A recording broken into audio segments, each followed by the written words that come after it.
Hello YouTube and fellow gamers, DM Red Dog here. This is another GM tip on villains, and this time around we're going to be talking about their environment and Entourage. Now, you've got a villain, and the villain is only as good as the resources he has at his disposal.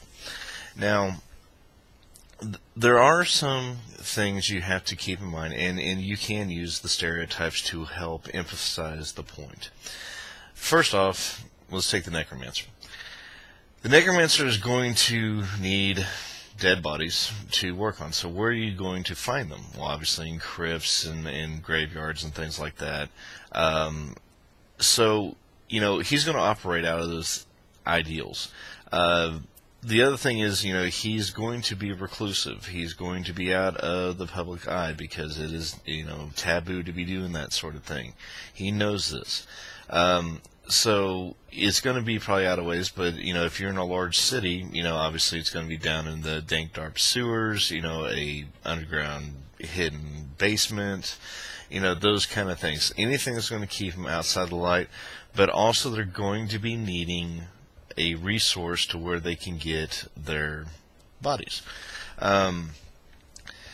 If you've got a plotting and schemer, planner type villain, he is going to be looking at it like a chessboard. Where are you going to find that type of character? He's going to be in like a court setting, being an advisor or the actual, ruling king, monarch. And he's going to be with the people. He's going to maintain a public face. He's going to try to maintain it in such a way that, if accusations came out he did this, they're like, but no, he's such a great person. Now, the other thing is, you got to look at, he's going to be in the courts and the people looking at it like a chessboard. He's going to be looking at what can he extort, what can he blackmail, who can he sway, who can, get allies, with.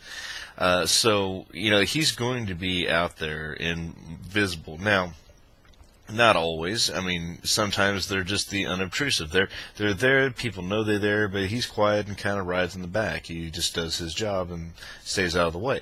So you do have that kind of unobtrusive type villain too. But again, that's a reflection of their personality. Are they very upfront, or they want to hide in the shadows? That sort of thing. You got another type of villain that's like the warlord. Now, his environment's going to be surrounded by combat, war, things of that nature. He's going to be found out on the battlefield. He's going to be in that strategy tent and in the encampments. He may have a keep or a rundown keep that he's using as a fortification for logistical means. So that type of entity is really good, especially mobile. They're going out there and raiding villages and burning down houses and plundering. I mean, they're going to be moving. They're going to be out in the wild for the most part. They're not going to be in a position where they're going to feel boxed in or confined. So, take those kind of elements into play. And again, resources. We're not talking just money. A warlord is going to need quartermasters to, keep food and water, weaponry, artillery, however big and powerful they are, and to keep moving the troops. So that's horses, wagons, things of that nature. The schemer, he's going to need to keep track of, who he's got in his back pocket, playing politics. And who are his agents. He's going to be using more influence to get that than actual monetary gain. Now, whereas a warlord, he might just go out and take it. So, he might grease some palms, and the strategist might grease some palms and whatnot, or he's just going to blackmail to get what he needs. Or extort things. Someone like the Necromancer, he's going to probably be self-contained as much as he can, so he doesn't have too many outlets. But he's going to either be using his minions, or he's going to have some sort of ally or network of people that will assist him. So, they got to get the materials. They've got to get sway in most aspects. Now, they don't always have to be rich. The best villain's the one that can use somebody else's money. The advisors, taking from the coffers of the king. The warlord's going to be taking it as, war prize, plunder, things of that nature. Someone like the necromancer, he might have some money, but he's going to maybe use some fear and intimidation with the zombies. Give me these, give me some food and stuff, and I'll keep these zombies at bay. That sort of deal. Now, the other thing that is the resources to a villain is that, they're going to have people under them, henchmen, minions, things of that nature. The necromancer may have an apprentice. He may have a coven he can rely on, a group, with the all being self-contained. Warlord's going to have advisors, tacticians, sergeants, things that he can trust. Any one of those villains can trust outright. The other aspect is that, the villain is going to be roughly, if not outright, aware of his shortcomings. He's going to be trying to be prepared. He's going to have somebody who he can use for physical things. He's going to have a brute or, an enforcer in some cases. They may have spies, scouts, to go and recon or infiltrate and eavesdrop and get information.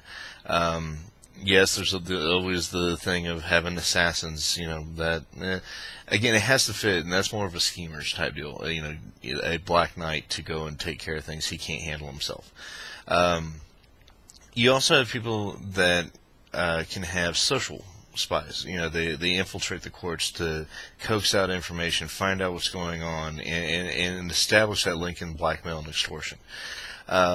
So you have to look at who they have at their disposal.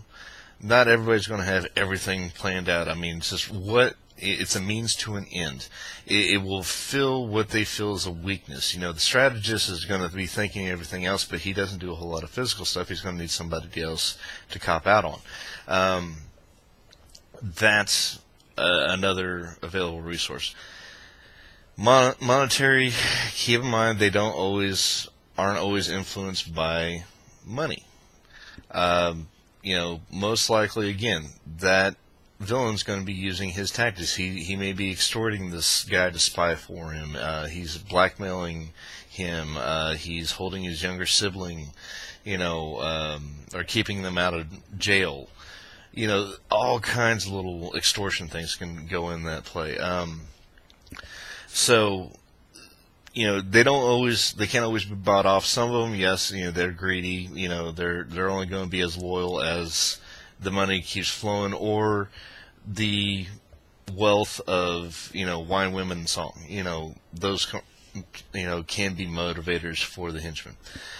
And so this is just, again, things to take into consideration when you're looking at villain. The biggest thing is the network. Again, if you're going to have a villain that's going to be an overarching villain over a long period of time, he's going to have that stuff built up, and it can be built up over time. If you're on a lower level adventures, or starting characters early on, they may not have that all available to them. But I always say to GMs and players alike is always think of it that they need to have at least one edge over the players, whether it be influence, money, manpower, weaponry, magic items, things like that, to create a conflict, just that one little edge above them. So, again, just think about the environment, think about how they're going to build their network of stuff, and thanks for watching. Any questions, comments, click down below. Thanks again.